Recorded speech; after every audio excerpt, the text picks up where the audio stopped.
Complete work of Swami Vivekananda, Volume 5, Section 5, Conversations and Dialogues.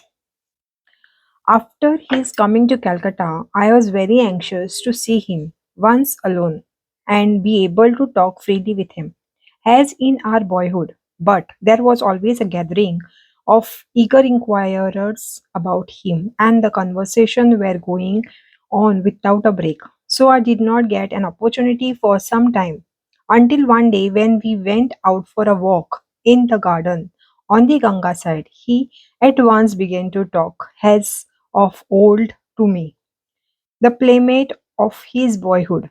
No sooner had a few words passed between us than repeated calls came, information or informing him that many gentlemen had come to see him. He became a little impatient at last and told the messenger, "Give me a little respite, my son. Let me speak a few words with the companion of my boyhood. Let me stay in the open air for a while. Go and give a welcome to those who have come. Ask them to sit down. Offer them tobacco and request them to wait a little." When we were alone again, I asked him, "Well, Swamiji, you are the sadhu, a holy man.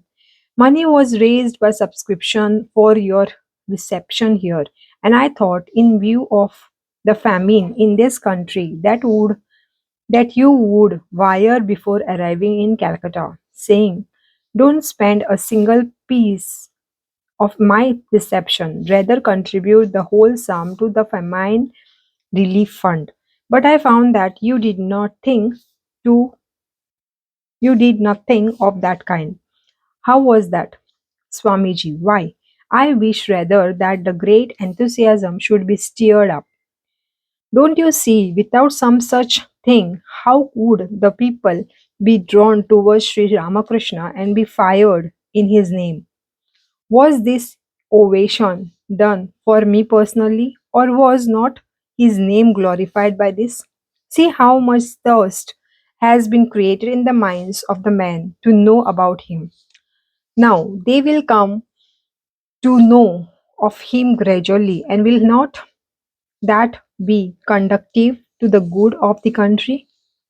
If the people do not know him who came for the welfare of the country, how can good befall them? When they know what he really was, then real men, will be made. And when there will be such men, how long will it be to drive away famine, etc., from the land? So, I say that I rather desire that there should be some bustle and stir in Calcutta, so the public might be inclined to believe in the mission of Sri Ramakrishna. Otherwise, what was the use of making so much fuss for my sake?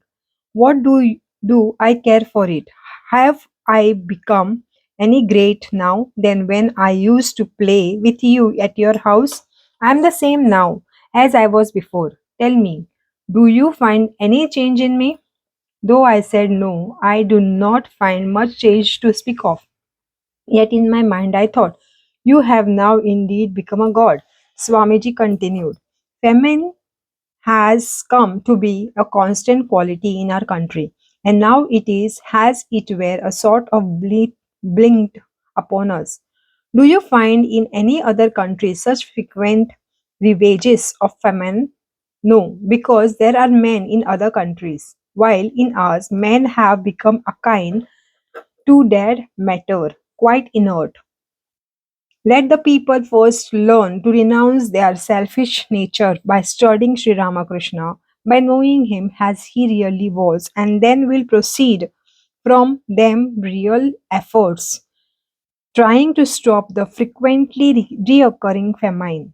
By and by, I shall make efforts in that direction too. Will see myself. That will be good. Then you are going to deliver many lectures here, I presume. Otherwise, how will his name be preached? Swamiji, what nonsense. Nothing of the kind. Has anything been left undone by which his name can be known? Enough has been done in the line. Lectures won't do any good to this country. or in this country. Our educated countrymen would hear them and at best would cheer and clap their hands, saying, "Well done." That is all. Then they would go home and digest, as we say, everything they had heard with their meals. What good will hammering do on a piece of rusty old iron? It will only crumble into pieces. First, it should be made red hot, and then it can be molded into any shape by hammering. Nothing will avail in our country without setting a glowing and a living example before the people. What we want are some young men who will renounce everything and sacrifice their lives for their country's sake. We should first form their lives and then some real work can be expected. Myself, well, Myself. Well, Swamiji, it has always puzzled me that while men of our country, unable to understand their own religion, were embracing alien religions such as Christian, Mohammedan, etc., you, indeed, instead of doing anything for them, went over to England and America to preach Hinduism. Swamiji, don't you see that circumstances have changed now? Have the men in our country the power left in them to take up and practice true religion? What they have to is only pride in themselves that they are very sattvic. Time was when they were sattvic, no doubt, but now they have fallen very low. The fall from sattva brings one down headlong into tamas. That is what has happened to them. Do you think that a man who does not exert himself at all, who only takes the name of Hari, shutting himself up in a room, who remains quiet and indifferent even when seeing a huge amount of wrong and violence done to others before his very eyes possesses a quality of sattva? Nothing of the kind. He is only enshrouded in dark tamas. How can the people of the country practice religion who do not get even sufficient food to appease their hunger? How can renunciation come to the people in a country in whose mind the desire of bhoga, enjoyment, have not been in the least satisfied? For this reason, find out first of all the ways and means by which men may get enough to eat and have enough luxury to enable them to enjoy life a little, and then gradually true vairagya or dispassion will come, and they will be fit and ready to realize religion in life. The people of England and America, how full of rajas they are! They have become satiated with all sort of worldly enjoyment. Moreover, Christianity, being a religion of faith and superstitions, occupies the same rank as our religion of the Puranas. With the spread of education and culture, the people of the West can no more find peace in that. Their present condition is such that giving them one lift will make them reach the sattva. Then again, in these days, would you accept the words of the sannyasin clad in rags in the same degree of as you would the words of the white-faced westerner who might come and speak to you on your own religion? Myself, just so, Swamiji. Mr. N. Josh also speaks exactly to the same effect. Swamiji, yes. When my Western disciples, after acquiring proper training in illumination, will come in numbers here and ask you, what are you all doing? Why are you of so little faith? How are your rites and religions, manners, customs, and morals in any way inferior? We even regard we even regard your religion to be the highest. Then you will see the lot of our big and influential folk will hear them. Thus, they will be able to do immense good to this country. Do not think for the moment that they will come to take up the position of teachers of religion to you. They will no doubt.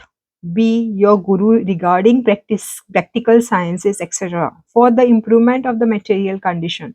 And the people of our country will be their guru in everything pertaining to religion. This relation of guru and disciple is a domain of religion will in the domain of religion will forever exist between India and the rest of the world. Myself. How can that be, Swamiji? Considering the feelings of the hatred with which they look upon us, it does not seem probable that they will ever do good to us purely from an unselfish motive. Swamiji. They find many reasons to hate us, and so they may justify themselves in doing so. In the first place, we are the conquered race, and moreover, there is nowhere in the world such a nation of mendicant as we are. The masses who compromise the lowest castes through the ages of constant tyranny of the higher caste, and by being treated by them with blows and kicks at every steps they took, have totally lost their manliness and become like professional beggars. And those who are removed one stage higher than this, having read a few pages of English, hang about the threshold of the public offices with petitions in their hands. In the case of post of 20 or 30 rupees falling vacant, 500 BAs and MAs will apply for it. And dear me, how curiously worded these petitions are. I have nothing to eat at home, so my wife and children are starving. I most humbly implore you, so to give me some means to provide for myself and my family, and we shall die of starvation.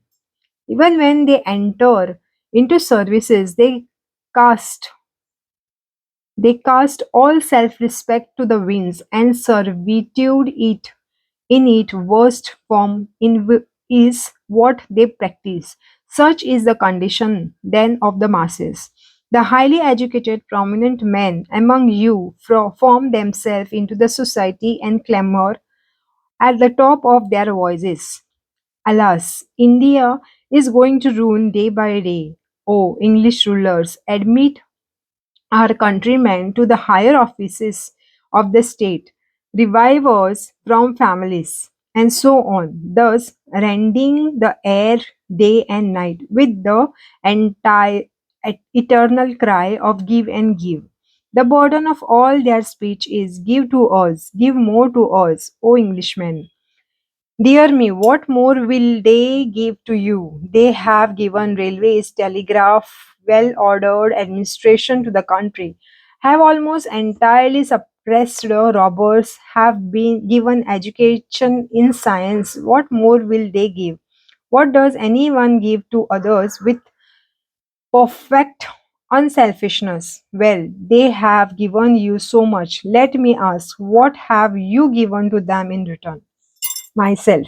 What have we to give, Swamiji? We pay tax, Swamiji. Do do you really? Do you give tax to them of your own will, or do they extract them by compulsion because they keep peace in the country?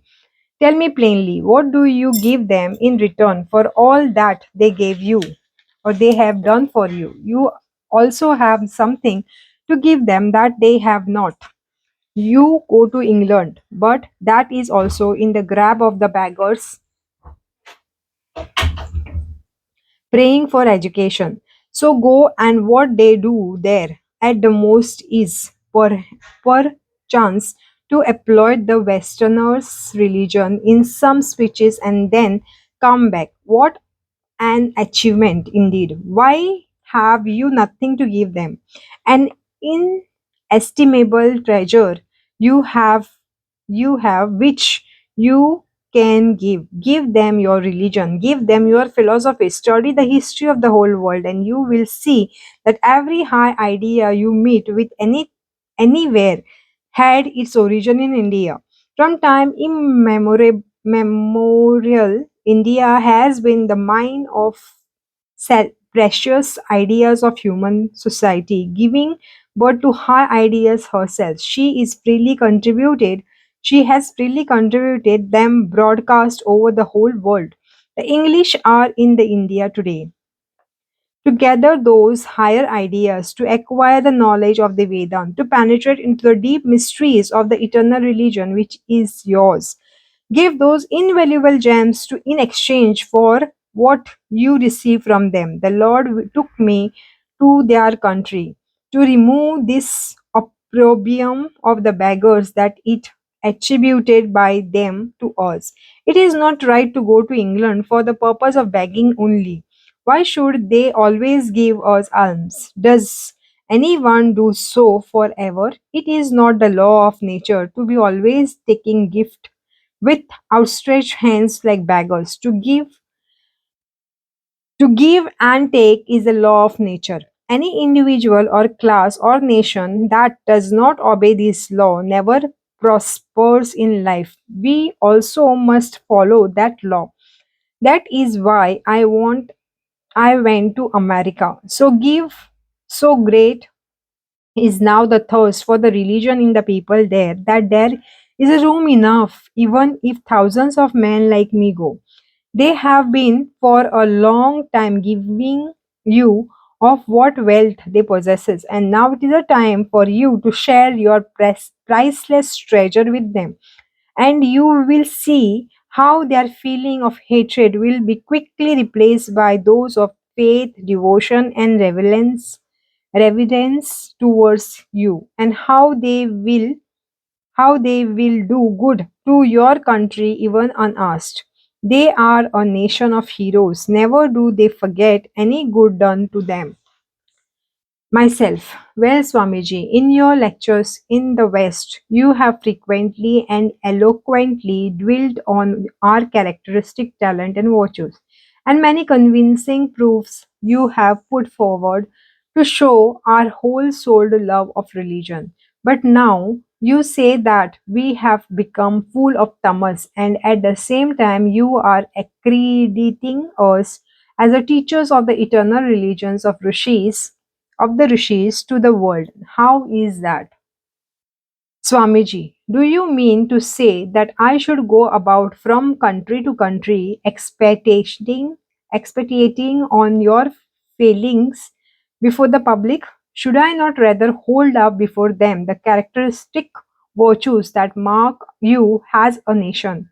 It is always good to tell a man his defect in a direct way and in a friendly spirit to make him convinced of them, so that he may correct himself. But you should trumpet forth his virtues before others. Sri Ramakrishna used to say that if you repeatedly tell a bad man that he is good man, he turns in time to be good. Similarly, a good man becomes bad if he is incessantly called so.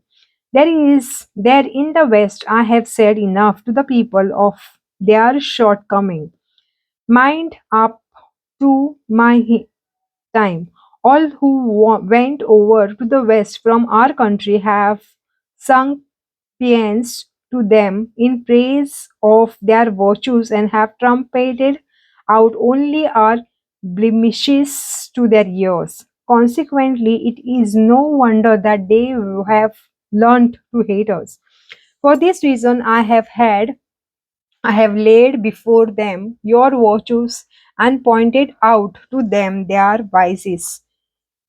Just as I am now telling you of your weaknesses and their good points, however full of tamas you may have become, sometimes of the nature of the ancient rishis, however little it may be, is undoubtedly in you still, at least the framework of it. But that does not show that one should be in the hurry to take up at once the role of teacher of religion and go over to the West to preach it.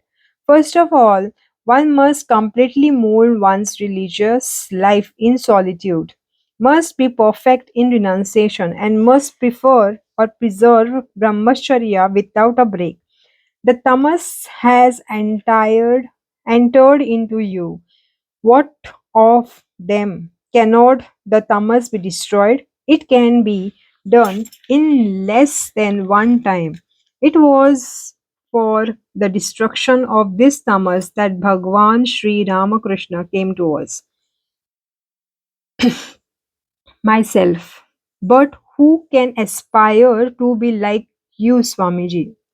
Swamiji, do you think that there will be no more Vivekananda after I die?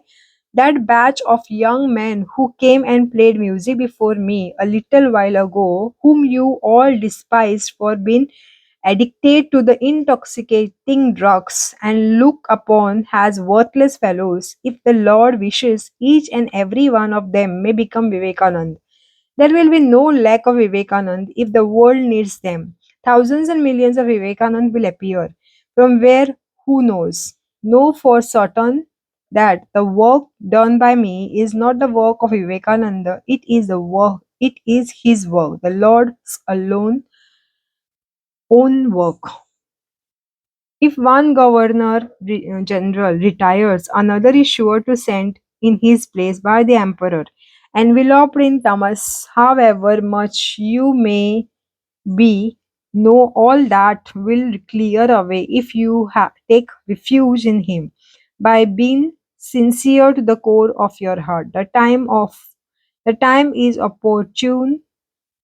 The time is opportune now. As a physician of the world, disease has come. As a physician of the world, disease has come.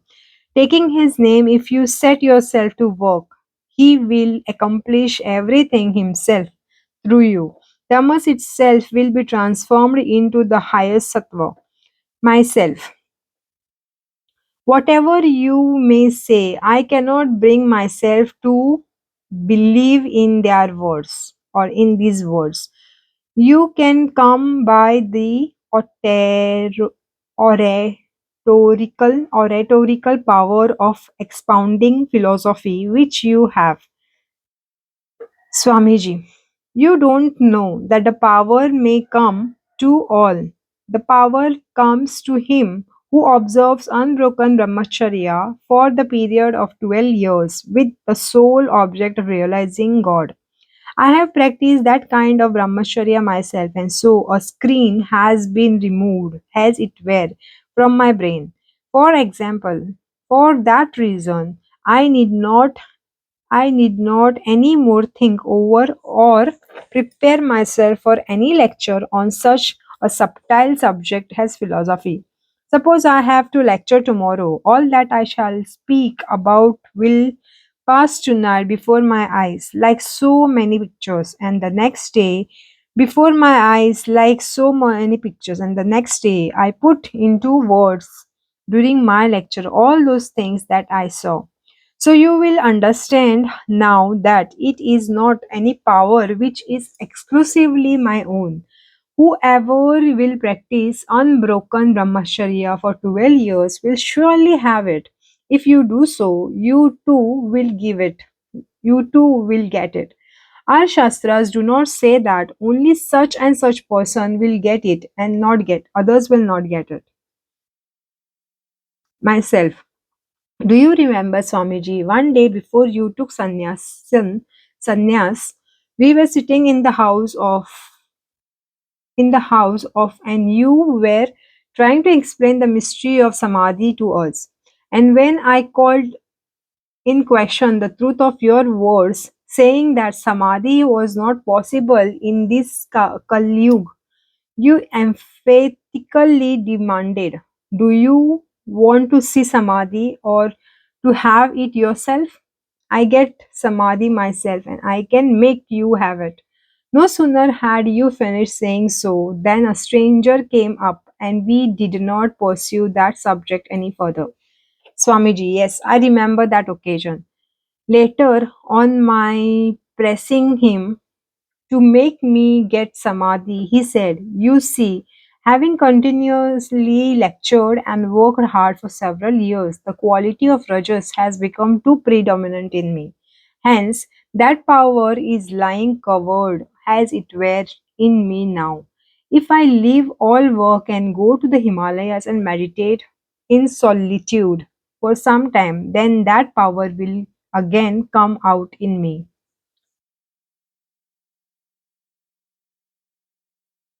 Next, reminiscences, pranayam, thought, reading, knowledge of previous birth. Shri Sinha, Priyanath Sinha.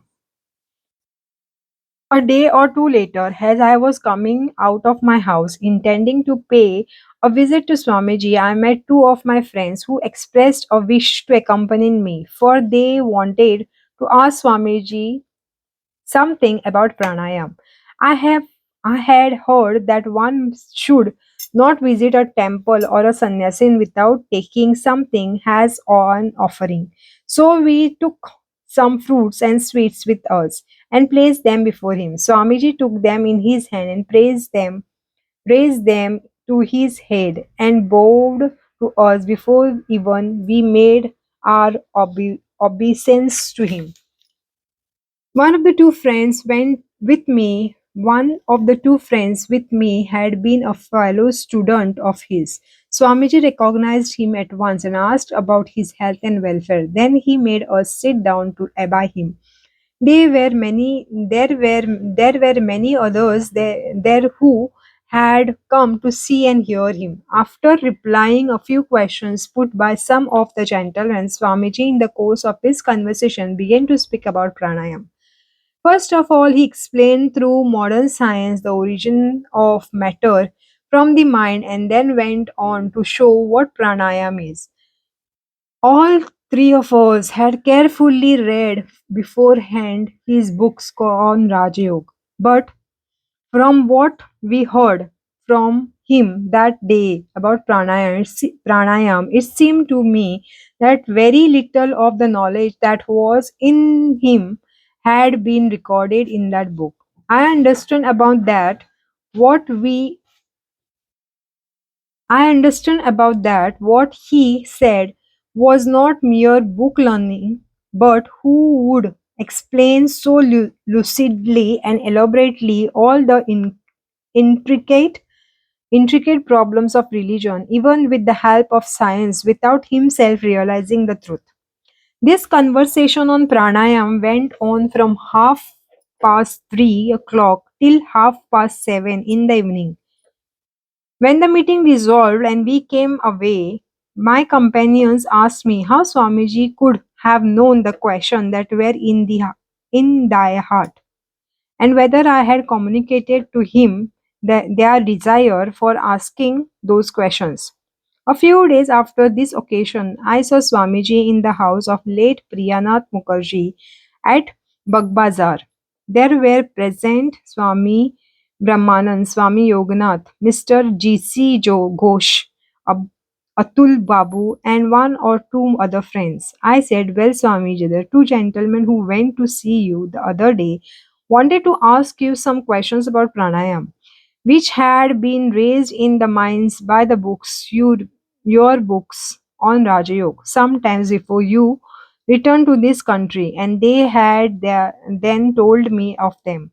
But that day, before they asked you anything, you yourself realized those doubts that had occurred to them and solved them. They were very much surprised and inquired of me if I had let you know their doubts beforehand." Swamiji replied, "Similar occurrence having come to pass many times in the West, people often used to ask me, how could you know the question that were agitating our minds? This knowledge does not happen to me so often, but when with Sri Ramakrishna, it was most always there." In this connection, Atul Babu asked him, "You have said in Raja Yoga that one can come to know all about one's previous birth. Do you know them yourself?" Swamiji, "Yes, I do." Atul Babu, "What do you know? Have you any objection to tell?" Swamiji, "I can know them. I do know them, but I prefer not to say anything in detail."